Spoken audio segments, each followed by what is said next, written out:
Hey everyone, this is Tim from YourSixStudios. Today in this video, I'm going to show you how to fix when your PlayStation 5 controller works in the menu, but it simply won't work in a game. So let's go ahead and jump the video right now.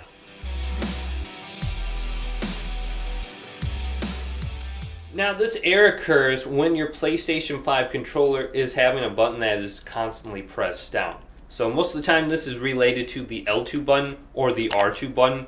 Now this is actually pressed in ever so slightly, and you want to go ahead and pop that back up.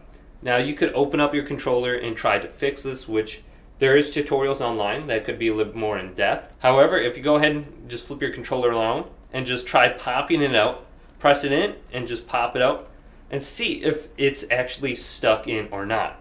Also, another thing that you could try doing is simply powering off your PlayStation 5 by pressing the power button here and holding it down, and manually turn off your PS5, and then simply turn around your PlayStation and unplug it from the wall outlet, do a hard reset, and leave it unplugged for approximately 1 to 2 minutes, and then plug back in your PlayStation 5.